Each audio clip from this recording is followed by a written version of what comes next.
Olá a todos, olá a todas. Não posso deixar de falar sobre a biblioterapia.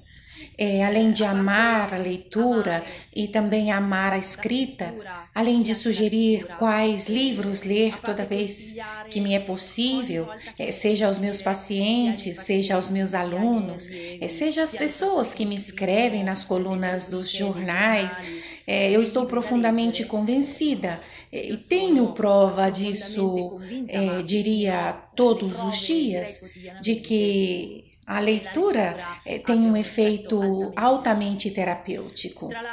Além disso, não é somente uma convicção minha. Existem muitos estudos sobre isto e existe um ramo da medicina que é dedicado inteiramente justamente à medicina narrativa. A medicina narrativa compreende naturalmente tudo aquilo que é também o trabalho de escrita criativa. Portanto, juntamente com a recomendação de leitura, existe a sugestão também de escrever alguma coisa, se você quiser. E eu já falei deste momento em um outro vídeo. A medicina narrativa começa também dos impactos que a leitura de um romance ou de uma história tem sobre nós em vários níveis.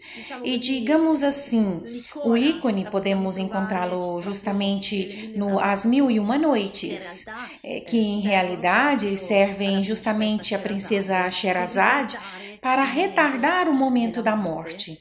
A história conta exatamente que este emir foi traído pela esposa e então toda noite uma mulher diferente é levada até ele. E depois, passada a noite de amor com esta mulher, ele a mata. Quando chega a vez de Sherazade, ela inventa o artifício de contar-lhe toda noite uma história diferente e assim retarda toda vez o momento da morte, razão pela qual se diz justamente As Mil e Uma Noites. É também um tempo infinito, é uma maneira de indicar um tempo que não termina. E assim, em suma, ao término talvez interminável desta narração, Sherazade depois se torna a esposa do emir e assim ela se salva. Então, a leitura nos salva, mas neste momento, o que ler? Agrada-me sugerir a alguns autores que neste momento acredito que são certeza úteis. Um é Viktor Frankl, psicólogo que acabou deportado para os campos de concentração e tem um diário dessa sua experiência. Preso em uma situação terrível, coloca em prática todas as técnicas que conhece e que eram aquelas que ele utilizava com os seus pacientes como psicólogo para se manter focado, para permanecer presente e sobreviver, como efetivamente acontece nos campos de concentração. E conta isso justamente no livro que é o Diário, um psicólogo no campo de concentração, que pode ser uma leitura muito boa. Além disso, foi precursor do pensamento positivo, mas não do pensamento positivo superficial, do pensamento positivo que procura o recurso dentro da emergência e pode ser de grande inspiração neste momento. Outro que teve a mesma história, ou muito similar, e também em certo momento foi deportado, é Jacques Lucera. Ele ficou cego aos 8 anos de idade e ensina em seus livros o que quer dizer a verdadeira resiliência, o que é o verdadeiro amor, e pode ser um bom autor para se ler neste momento. Além disso, poderia ser que, ao contrário, agrade a vocês e alguns reagem dessa forma, pode ser que lhes agrade entrar nas histórias inerentes a este momento. E então, vocês podem procurar uma série de livros que contam situações ligadas justamente à epidemia. O primeiro livro entre todos é Decameron de Boccaccio, O Amor nos Tempos de Cólera, de Gabriel Garcia Marques. Mas também, se vocês quiserem, pesado, muito intenso e de certo modo também assustador, mas às vezes, se vocês tiverem coragem de atravessar os submundos, é uma boa passagem, Nêmesis, de Philip Roth.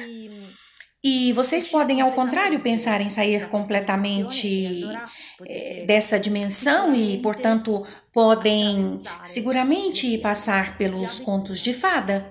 Os contos de fada curam, os mitos curam. Assim sendo, vocês podem divagar através dos contos de fada, que talvez vocês contem também para seus filhos e que sempre têm um sentido profundíssimo, arquetípico da jornada do herói, isto é, de enfrentar uma experiência e ser capaz de sair dela, que é aquilo que devemos fazer neste momento. E então vocês podem ler livros como, por exemplo, O Asno de Ouro, de Marie-Louise von Franz, os contos de fada que curam, da mesma autora. Vocês podem entrar no significado dos contos de fada, que de novo lhes ajuda a fazer aquelas transformações exatamente da qual neste momento temos necessidade. É justamente para fazer com que a experiência que estamos vivendo, porque disso se trata, seja efetivamente superada. Essas são somente algumas recomendações de leitura e também pode ser que eu indique outras pouco a pouco. E a estas quero acrescentar umas sugestões também para assistir, e vocês poderiam naturalmente ver inúmeros filmes. Existem muitos sobre o assunto e vocês podem também, se quiserem, e se tiverem aquela ironia que alguns têm e que é uma ótima defesa nestes casos, até verem aquelas disparates de ficção científica que tratam das epidemias e das pandemias colossais, como o que fez um jornalista. Fazer uma competição e ver quem vence, se é o vírus do filme ou o coronavírus em termos de peso, e então jogar à beira da ironia se agradar a vocês. Se não, em vez disso, eu gostaria de recomendar alguma coisa que é mais de nicho. Eu também descobri, não faz muito tempo, eu estava procurando na web uma versão do Magnífica, que é uma outra peça musical que eu amo muito e que pode ser uma boa escuta neste momento, e em vez disso, me deparei com uma outra coisa que tinha o mesmo título, Magnífica, mas em realidade era uma peça teatral de uma atriz e autora que é Lucilla Giannoni.